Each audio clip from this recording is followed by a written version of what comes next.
Hi all അസ്സലാമു അലൈക്കും. എല്ലാവർക്കും ഹാപ്പി ന്യൂ ഇയർ. ഇന്ന് ഞാൻ വന്നിട്ടുള്ളത് കുറേ സമയത്തേക്ക് ക്രിസ്പി ആയിട്ട് തന്നെ ഇരിക്കുന്ന ഒരു ഉള്ളിവടയുടെ റെസിപ്പി ആയിട്ടാണ്. അപ്പോൾ എല്ലാവരും ഒന്ന് വീഡിയോ കണ്ടു നോക്കാം. നമ്മുടെ ചാനൽ ആദ്യമായിട്ട് കാണുന്നവരൊന്ന് സബ്സ്ക്രൈബ് ചെയ്തിട്ട് സപ്പോർട്ട് ചെയ്യണേ. ഒട്ടും എണ്ണമയമില്ലാതെ നല്ല രുചിയോടെ തന്നെ നമുക്കിത് ചെയ്തെടുക്കാം. അപ്പോൾ നമുക്കിത് എങ്ങനെയാണ് ഉണ്ടാക്കുന്നതെന്ന് നോക്കാം. അതിനുവേണ്ടി ഞാനിവിടെ എൻ്റെ കയ്യിൽ ചെറിയ സൈസ് സവോളയായിരുന്നു ഉണ്ടായിരുന്നുള്ളത്. അതുകൊണ്ട് തന്നെ ഞാനൊരു ചെറിയ സൈസുള്ള 6 സവോള എടുത്തിട്ടുണ്ട്.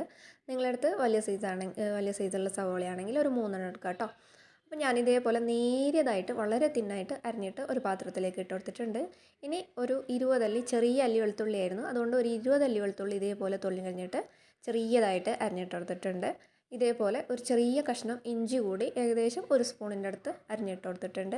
അതേപോലെ ഒരു 3 പച്ചമുളക്, നീളമുള്ള 3 പച്ചമുളക് ഇതേപോലെ ചെറിയതായിട്ട് അരിഞ്ഞിട്ട് കൊടുത്തിട്ടുണ്ട്. പച്ചമുളക് എത്ര ചെറുതാക്കിയിട്ട് നമുക്ക് അറിയാൻ പറ്റുമോ അത്രയും നല്ലതാണ്. പിന്നെ ഇതിലേക്ക് ആവശ്യത്തിന് ഉപ്പും കൂടി ചേർത്ത് കൊടുക്കുക. എന്നിട്ട് ഇത് നമ്മുടെ കൈ കൊണ്ട് തന്നെ നല്ലപോലെ ഒന്ന് മിക്സ് ചെയ്യാം. ഇത് മിക്സ് ചെയ്തിട്ട് ഒരു 2-3 മിനിറ്റ് നമ്മളൊന്ന് മാറ്റി വെക്കാം. ഇതിൻ്റെ വെള്ളമൊക്കെ ഒന്ന് ഇറങ്ങി വരുന്ന ഒരു സമയം, ഒരു 5 മിനിറ്റൊക്കെ മാറ്റി വെക്കാം. നമ്മളിത് കുഴക്കുന്ന സമയത്ത് നമ്മുടെ കൈ കൊണ്ട് നമ്മുടെ സവാളയൊക്കെ ഒറ്റയാക്കിയിട്ട് മാറ്റിയെടുക്കാം. ഇനി ഇതിലേക്ക് ഞാൻ ചേർത്ത് കൊടുക്കുന്നത് 1 സ്പൂൺ നല്ല ജീരകമാണ്. നല്ല ജീരകം ഇട്ട് കൊടുത്തിട്ടുണ്ട്. ഇനി 2 സ്പൂൺ കടലപ്പൊടി ചേർത്ത് കൊടുക്കുന്നുണ്ട്. ഇനി അതേപോലെ 2 സ്പൂൺ മൈദപ്പൊടിയും കൂടി ചേർത്ത് കൊടുക്കുന്നുണ്ട്. കടലപ്പൊടി 2 സ്പൂൺ നിറച്ചും എടുത്തിട്ടുണ്ട്. മൈദയാണെങ്കിൽ 2 സ്പൂണ് ഏകദേശം ഫുള്ളാകുന്ന രീതിയിലാണ് എടുത്തിട്ടുള്ളത്. അതേപോലെ 2 സ്പൂൺ കോൺഫ്ലവറും കൂടി ചേർത്ത് കൊടുക്കുന്നുണ്ട്. കോൺഫ്ലവറും മൈദ എടുത്ത പോലെ ഏകദേശം 2 സ്പൂണായിട്ട് എടുത്തിട്ടുള്ളത്. നമ്മൾ കടലപ്പൊടി എടുക്കുമ്പോൾ നമ്മുടെ സ്പൂണിൽ നിറച്ചും കൊള്ളുന്നത്രയും എടുക്കുക. അപ്പോൾ ഇതൊക്കെ നല്ലപോലെ ഒന്ന് മിക്സ് ചെയ്തെടുക്കുക നമ്മുടെ കൈ കൊണ്ട് തന്നെ.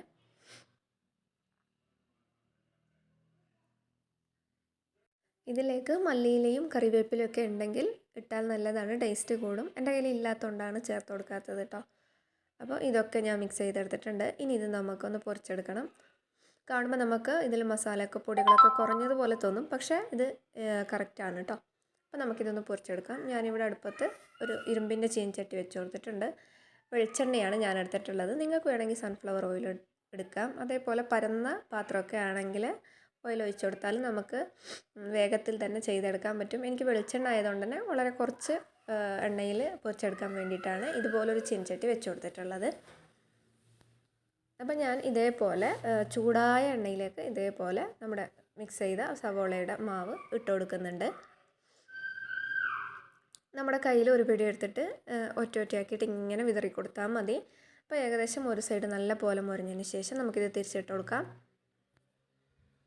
ഒന്ന് ബ്രൗൺ കളറ് ആയി വരുന്ന ഒരു സമയത്ത്, ഇതുപോലെ ഉണ്ടാകുന്ന ഒരു സമയത്ത് നമുക്കിതൊന്ന് തിരിച്ചിട്ട് കൊടുക്കാം. നിങ്ങൾക്ക് ഇത് എടുക്കുമ്പോൾ തന്നെ മനസ്സിലാകുന്നുണ്ടാവും എത്രമാത്രം ക്രിസ്പിയാണെന്നുള്ളത്. നമ്മൾ കടിക്കുമ്പോൾ നല്ല പോലെ ക്രിസ്പി ആയിട്ടാണ് ഇരിക്കുക. ഇത് കുറേ സമയം ഇതേപോലെ ഇരിക്കും കേട്ടോ. നമ്മൾ സാധാരണ ഉള്ളിവടയൊക്കെ ചെയ്യുമ്പോൾ വേഗം പതഞ്ഞു പോകും. ഞാനിതിൽ മൈദയും കോൺഫ്ലവറൊക്കെ ചേർത്തുകൊണ്ട് തന്നെ ഇത് കുറേ സമയം ക്രിസ്പി ആയിട്ട് തന്നെ ഇരിക്കും. അപ്പോൾ ഞാനിവിടെ എൻ്റെ കയ്യിലുണ്ടായിരുന്ന ബാക്കിയുള്ള സവളയും കൂടി എല്ലാം ഇതേപോലെ പൊരിച്ചെടുക്കുന്നുണ്ട്.